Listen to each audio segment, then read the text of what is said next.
우리 옆 사람으로 인사 나누겠습니다. 주님의 이름으로 사랑합니다. 축복합니다. 사랑하겠습니다.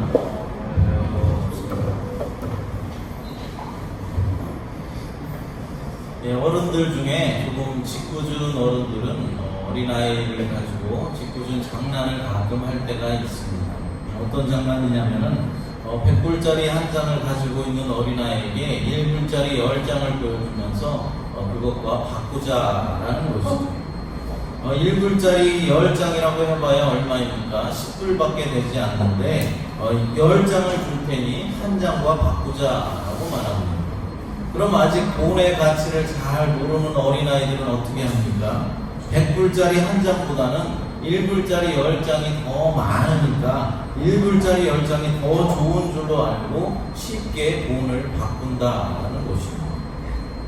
그러나 이제 아이가 조금 자라서 어른이 되면은 조금 성숙해지면 어떻게 됩니까? 100불짜리가 한 장이지만 1불짜리 10장보다 값어치가 더 나간다라는 사실을 이제 알고 깨닫게 되어서 절대로 100불짜리를 1불짜리와는 바꾸지 않게 되는 것입니다. 왜 그렇습니까? 100불짜리가 더 소중하고 더 값어치가 나간다라는 사실을 알게 되기 때문입니다. 우리의 신앙도 이와 마찬가지다라는 사실입니다. 처음에 신앙생활을 시작할 때는 무엇이 귀한 것이고 무엇이 값진 것인지 잘 알지 못하지만 이제 신앙의 연수가 조금씩 차가고 믿음이 점점 더 자라가면서 신앙에 있어서 어떤 것이 중요하고 어떤 것이 귀하고 어떤 것이 값어치가 있다라는 사실을 점점 더 알아가게 된다라는 것입니다. 그런데 여러분, 안타까운 것은 신앙의 연수가 차가고 오랜 시간 동안 교회를 다녔지만 아직도 어떤 것이 귀한 일인지 어떤 것이 값어치 있는 일인지 잘 깨닫지 못하는 그런 성도들도 있다는 사실입니다. 그리스도인에게 있어 가장 불행한 사실이 바로 이것입니다. 하나님의 놀라운 축복을 이미 많이 받고 누리고 있음에도 불구하고 그 복을 알지 못한 채 살아가고 있다는 사실입니다. 이 사실을 알고 있는 바울은 본문에서 그들의 영적인 눈을 뜨게 해서 그리스도 안에서 그들이 얼마나 영적인 복을 많이 소유하고 많이 받고 있는 사람인가라는 사실을 깨닫게 해달라고 지금 하나님 앞에 기도를 드리는 것입니다. 바울은 성도들의 모습을 보면서 하나님께 끊임없이 먼저 감사를 드리면서도 아직도 그들의 현재 상태에 만족하고 있지 않습니다. 은혜 안에서 자라나고 영적인 생명의 정상에까지 오른 바울은 자신이 정상에서 누리는 영광스러운 조망을 에베소 성도들도 소유하기를 바라면서 그들도 이제 정상에 올라 신앙의 정상에 올라 그들 앞에 펼쳐진 광활한 정경을 눈을 열어서 보기를 간절히 소망하고 있는 것입니다. 우리가 왜 높은 산을 힘들어하면서도 정상에까지 그렇게 오르려고 하는 것일까요?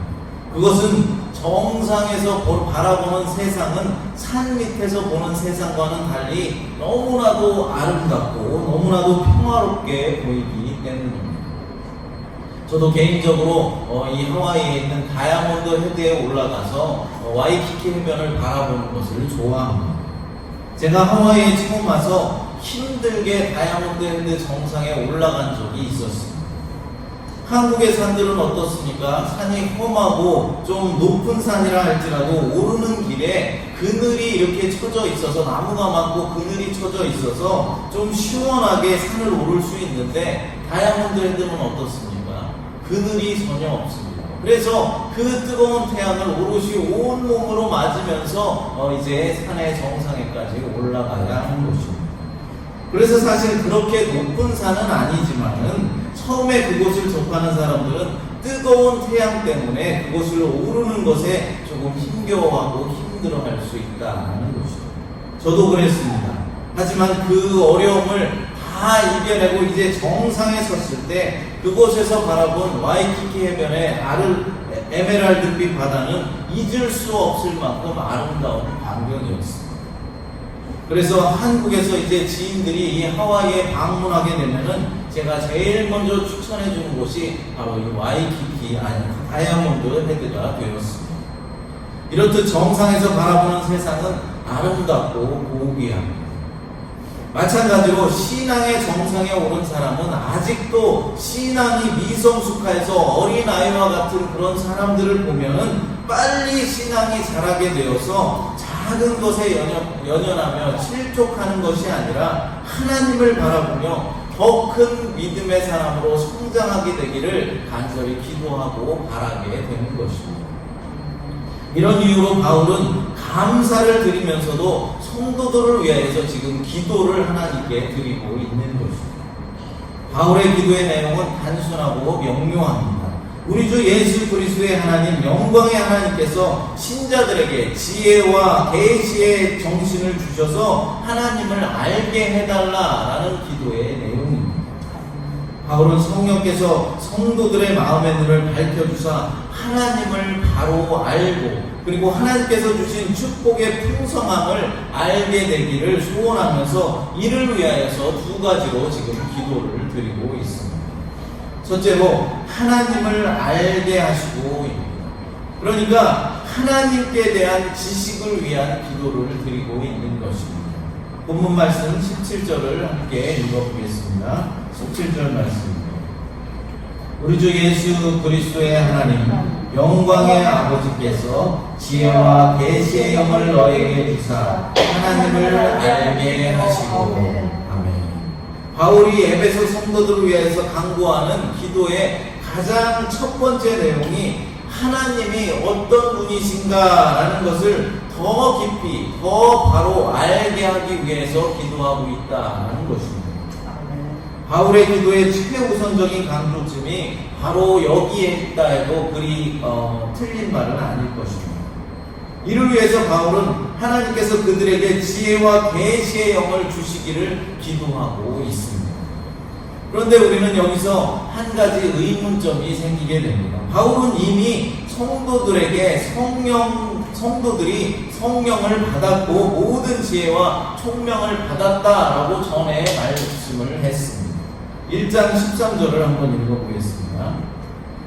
그 안에서 너희도 진리의 말씀 곧 너희의 구원의 복음을 듣고 그 안에서 또한 믿어 약속의 성령으로 인치심을 받았으니 8절도 한번 읽어보겠습니다.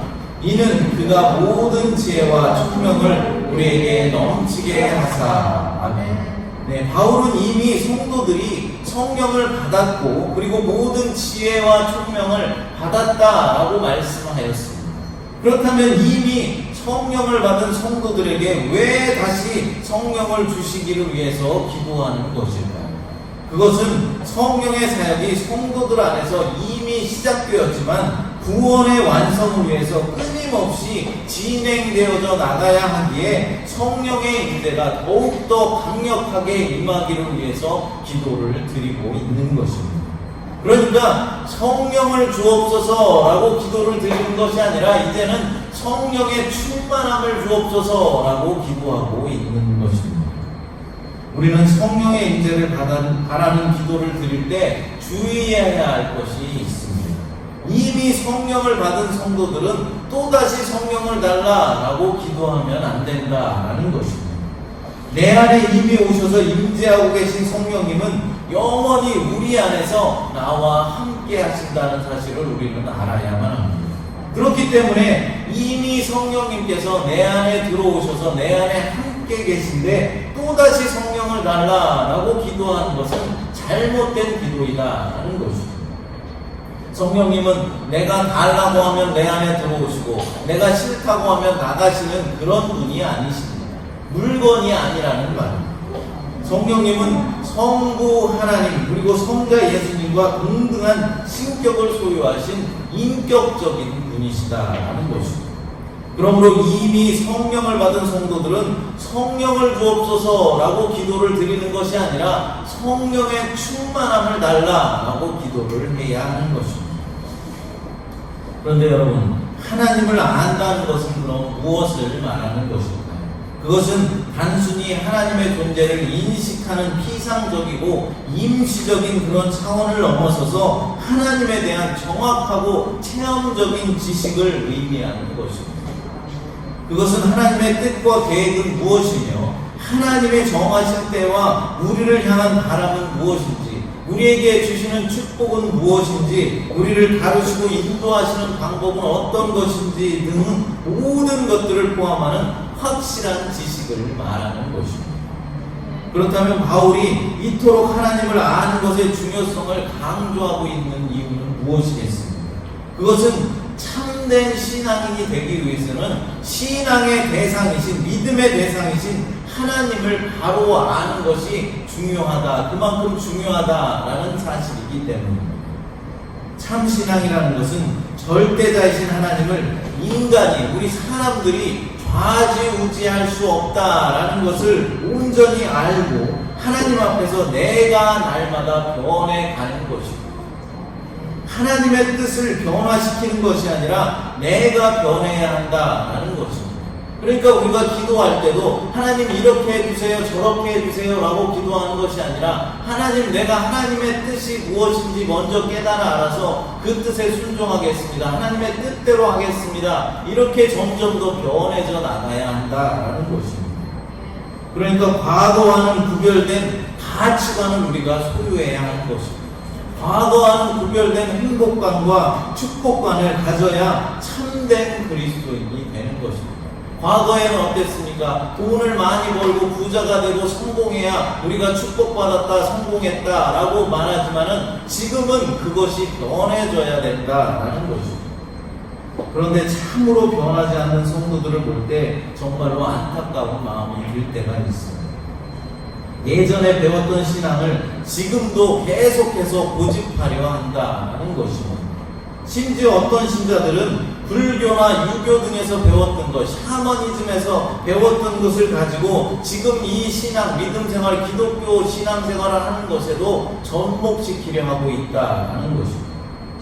제가 감히 여러분들께 말씀을 드리겠습니다. 제가 설교 중에 말씀을 드리거나 또 성경 공부 중에 여러분들에게 말씀을 드리는 것은 물론이거니와 여러분들과 사적인 대화 가운데에서도 그건 아닌 것 같습니다, 그건 성경적이지 않습니다, 그건 틀린 말인 것 같습니다 라고 말씀을 드린다면은 그것에 따라주시기를 부탁을 드리겠습니다. 옛날에 다니던 교회 목사님이 그렇게 말했어요, 기도를 많이 하시는 어떤 권사님이 그랬어요 라고 이렇게 말하지 마시고, 이제 새마음교회의 신자가 된 이상, 새마음교회에서 신앙생활을 하는 이상은 옛 생각, 옛 믿음은 잊으시고 새 마음을 품고 저의 말씀에 따라주시기를 간절히 부탁을 드립니다. 참된 믿음은 바른 알매서부터 시작되는 것입니다. 기도를 많이 하는 권사님의 말이나 유튜브 설교 등을 통하여서 전해들은 그런 말들을 분별 없이 받아들이고 그것을 믿는다면은, 잘못하면은 이단과 사이비에 빠질 그런 우려가 크다라는 것입니다. 그러므로 여러분들이 가장 바르게 신앙생활을 잘할 수 있는 방법이 무엇이겠습니까? 그것은 바로 여러분들이 섬기는 교회의 목사에게 신앙을 상담하고 그리고 함께 성경을 공부하고 배워 나가는 길입니다. 여러분, 우리가 믿는 하나님은 어떤 하나님이십니까? 아마 수많은 정의들이 있겠지만 오늘 본문을 통하여서 우리가 기억해야 할 하나님의 모습은 바로 하나님은 우리의 아버지가 되신다라는 사실일 것입니다. 본문에서 영광의 아버지다라는 호칭을 쓰고 있습니다. 아버지라는 호칭 앞에서 아들은 아버지에 대하여 모든 권리를 가지고 있는 반면에 아버지는 아들에 대해서 모든 책임을 져야 하는 것입니다. 아버지가 아들과 함께 있는 한 아들은 아무것도 염려할 것이 없고 아무것도 걱정할 것이 없는 것입니다. 아버지와 함께 있는 아들이 무엇을 걱정할 것이 있겠습니까? 탕자의 비유에서는 대개가 먼 나라로 떠나서 호랑방탕하고 다시 아버지 품에 돌아온 탕자, 그러니까 둘째 아들을 더 깊게 조명하고 있습니다. 하지만 아버지 집에서 아버지와 함께 묵묵히 일하고 있던 큰아들의 모습을 통해서도 우리는 교훈을 얻어야 할 것입니다. 누가복음 15장 31절 말씀을 읽어보겠습니다. 아버지가 이르되 너는 항상 나와 함께 있으니 내 것이 다 내 것이로다. 아멘. 그날도 이제 밭에 나가서 열심히 일을 하고 있던 큰아들이 집에 돌아와 보니까 동생이라는 것이 이제 돌아왔는데 아버지 재산을 다 탕진하고 돌아온 동생에게 살찐 송아지를 잡아서 정말로 풍성한 큰 잔치를 베풀어 주고 있는 것입니다. 화가 머리끝까지 난 이 큰아들은 나는 오랫동안 아버지를 섬겨왔는데도 나를 위해서는 염소 새끼 한 마리도 잡아서 잔치를 베풀어 준 일이 없는데 아버지 살림을 창녀들과 다 탕진하고 돌아온 저 둘째 아들을 위해서는 살찐 송아지를 잡아서 잔치를 베풀고 있습니까? 라고 지금 아버지께 따지고 있는 것입니다. 그러자 아버지가 뭐라고 했습니까? 큰아들아, 너는 나와 항상 함께 있으니 내 것이 다 네 것이다 라고 말하고 있는 것입니다. 이 얼마나 감동적인 말입니까? 나와 함께 있으니 내 것이 다 네 것이다 라는 것이죠. 그러니까 아버지의 것이 다 큰아들의 것이다 라는 것입니다. 그렇습니다. 하나님 아버지와 함께 있으면 하나님의 것이 다 내 것이 되는 것입니다. 아버지께서 우리의 모든 것을 다 책임져 주신다라는 말입니다. 그러니까 우리는 걱정과 근심을 하면서 살아갈 필요가 없는 것입니다. 하나님과 함께만 하면 된다라는 것입니다. 참 신선하면 이런 아버지 하나님께서 언제나 나와 함께 하시고 나와 동행하여 주심을 믿어야 하는 것입니다. 가끔 고난이 오고 역경이 온다 할지라도 실패하고 가난한 삶을 살고 있다 할지라도 몸이 병들었을 때에도 그와 같이 낙심할 것이 아니라 그 전에 아버지 하나님께서 나와 함께 하신다라는 사실을 우리는 먼저 기억해야 하는 것입니다. 여러분, 생각이 배제된 믿음은 맹신이 되기 쉽고 맹신은 우리를 파멸로 이끌어 가는 것입니다. 생각하지 않고서는 결코 참되고 성숙한 믿음을 소유하기가 어렵다라는 것입니다. 그러므로 우리 신앙인들은 언제나 생각하면서 살아야 하고 생각하면서 믿어야 하는 것입니다. 그냥 믿어라 이런 말들은 이제 잊어버리시기 바랍니다. 아무 질문하지 말고 그냥 믿으면 돼 이런 생각은 하지 마시기 바랍니다. 우리는 생각하면서 말씀을 더욱더 상고하면서 질문하면서 신앙생활을 해 나가야 하는 것입니다. 누가복음 12장 24절 말씀을 읽어보겠습니다. 까마귀를 생각하라. 심지도 아니하고 거두지도 아니하며 골방도 없고 창고도 없으되 하나님이 기르시나니 너희는 새보다 얼마나 더 귀하냐. 27절과 28절도 읽어보겠습니다. 백합화를 생각하여 보라. 실도 만들지 않고 짜지도 아니하느니라. 그러나 내가 너희에게 말하노니 솔로몬의 모든 영광으로도 입은 것이 이 꽃 하나만큼 훌륭하지 못하였느니라. 오늘 있다가 내일 아궁이에 던져지는 들불도 하나님이 이렇게 입히시거든. 하물며 너희일까 보냐. 믿음이 작은 자들아. 아멘. 주님께서 우리들에게 하늘을 나는 새를 보라, 들에 피어있는 백합화를 좀 한번 생각해보라 라고 말씀을 하십니다. 그 미물들도 하나님께서 책임지시고 기르시고 입혀주시는데 왜 하나님께서 당신의 자녀된 우리들의 삶을 돌봐주시고 책임져 주시지 않겠느냐라는 것입니다. 우리가 한 번만이라도 이 말씀을 깊이 있게 좀 생각을 해본다면 불필요한 근심과 걱정의 노예 상태에서 해방될 수 있을 것입니다. 신앙인이라면 내가 믿고 따르는 하나님이 누구인지 분명히 알아야 합니다. 바로 알지 못하면 결코 바른 신앙을 할 수가 없고 참된 그리스도인의 삶을 살아낼 수가 없는 것입니다. 그렇기 때문에 바울은 성도들이 무엇보다도 하나님을 바로 알기 위해서 기도하고 있으며 모든 기도의 초점은 하나님을 바로 아는 것에 맞추고 있는 것입니다. 그러나 오늘날 우리 교회들의 현실은 어떻습니까? 많은 사람들이 교회에는 다니고 있고 집사, 권사, 장로는 너무나도 빨리 받고 있지만 정작 하나님을 제대로 아는 사람이 얼마나 있는가 하는 것입니다. 아예 하나님에 대해서 관심이 없습니다. 예전에 우리 한국에서 장로가 되려 한다면 얼마나 많은 성경 공부를 해야 했습니까? 어려운 시험도 치루어야 장로로 피택이 되었습니다. 그런데 이곳 하와이에 와서 보니까 장로가 되는 것이 정말로 쉬워 보였습니다. 헌금만 많이 하면 장로를 주더라는 것입니다. 교회가 이래서야 되겠습니까? 하나님을 알게 하시고 이것이 바로 우리의 최우선적인 기도 제목이 되어야 하는 것입니다. 또한 기도로만 그칠 것이 아니라 실제적으로 우리가 하나님을 알아가기 위해서 성경을 상고하고 성경 말씀을 날마다 배워 나가야 하는 것입니다. 둘째로 소유한 축복을 알게 하시고입니다. 그러니까 영적인 깨달음을 위한 기도를 드렸다라는 것이죠.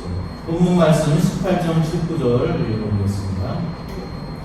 너희 마음의 눈을 밝히사 그의 부르심의 소망이 무엇이며 성도 안에서 그 기업의 영광의 풍성함이 무엇이며 그의 힘의 위력으로 역사하심을 따라 믿는 우리에게 베푸신 능력의 지극히 크심이 어떠한 것을 너희로 알게 하시기를 구하노라. 바울은 하나님께서 성령을 통하여서 마음의 눈을 밝혀 그들이 소유한 축복을 깨닫게 되기를 위해서 기도하고 있는 것입니다. 에베소 성도들은 이미 하나님의 축복을 풍성히 누리고 있고 또 마음의 눈도 밝아졌습니다. 이제는 그리스도를 믿음으로 성령의 역사에 의해서 마음의 눈이 밝아졌던 것입니다. 그렇다면 마음이 밝아진 그 눈을 가지고 그 마음이 밝아진 자답게 자신이 소유하고 있는 축복을 분명히 보아야 하고 그 축복에 대한 감사와 감격을 가지고 은혜에 합당한 삶을 살아내야 하는 것입니다. 그럼 본문에서 구체적으로 바울이 언급한 성도들이 소유한 복은 무엇을 말하는 것일까요? 세 가지 복을 말하고 있는데 우리가 소유한 복 세 가지를 말씀하고 있는데 첫 번째는 하나님의 부르심의 소망입니다. 이것은 무엇이냐면 쉽게 말하면 하나님께서 나를 선택해 주시고 주의 자녀 삼아 주셨다라는 것을 말하는 것입니다. 두 번째 복은 성도 안에 있는 하나님의 영광스러운 기업입니다. 원래 기업이란 말의 뜻이 무엇입니까? 부모에게 물려받은 어떤 재산이나 토지를 말하는 것인데 과거 이스라엘 백성들이 이제 기업을 나누어 가질 때 제비 뽑기로 해서 이제 기업들을 나누어 가졌었습니다. 땅들을 나누어 가진 그 사실을 염두에 둔 표현입니다. 그러니까 이것은 우리 안에서 하나님이 예배하시고 주시는 모든 부유함과 복을 말하고 있는 것입니다. 세 번째로 우리에게 베푸신 하나님의 크신 능력입니다. 하나님은 지극히 큰 능력으로 권능으로 세상을 창조하셨고 그리고 우리 인간들을 구원해 주셨습니다. 우리의 구원을 위해서 하나님이 행하셨던 능력이 얼마나 크고 놀라운가라는 것을 우리들에게 말하여 주고 있는 것입니다. 여러분, 지금의 세상은 온통 힘의 경영자처럼 보입니다. 돈의 힘, 권력의 힘, 지혜의 힘들이, 지식의 힘들이 날마다 서로 겨루고 있습니다. 힘을 가진 자 뒤에 줄을 서고 그들의 영역 안으로 들어가고 싶어서 안달을 내고 있습니다. 여러분, 교회도 그렇지 않습니까? 교회도 돈 많은 교회, 그리고 사람들이 많이 모이는 교회, 시설이 아주 좋은 교회로 모이는 그런 사람들이 그런 교회들로 몰려들고 있지 않습니다. 왜 그렇겠습니까? 권력의 우산 안에 들어가면은 성공했다라고 생각하기 때문입니다. 하지만 눈에 보이는 권력이든지 눈에 보이지 않는 권력이든지 다 하나님 아래에 있다라는 사실을 우리는 알아야 하는 것입니다. 예수 그리스도를 죽음 가운데서 살리신 하나님께서 나도 그분의 권능으로 살려주셨으니 그분을 의지하는 우리를 반드시 책임져 주실 것입니다. 사랑하는 여러분, 인간에게 하나님을 아는 것보다 중요한 일은 없습니다. 하나님의 뜻과 목적, 그분의 능력과 통치를 할 때 우리는 우리의 모든 근심들은 다 사라져 버릴 것입니다. 여러분들은 지금 무엇을 알기 위해 애를 쓰고 계십니까? 하나님을 아는 지식이 부유하도록 기도하십시오. 그것이 바로 여러분들을 살리고 바로 우리 교회 공동체를 살리는 길입니다. 한 등대지기가 있었습니다. 등대지기에게는 등대를 밝히기 위한 기름이 한 달에 한 번씩만 제공되었습니다. 기름은 늘 필요한 것보다 넉넉하게 제공이 되었습니다. 어느 날 할머니 한 분이 등대지기에 등대지기에게 찾아오더니 방을 따뜻하게 하는 기름을 좀 달라고 부탁을 합니다.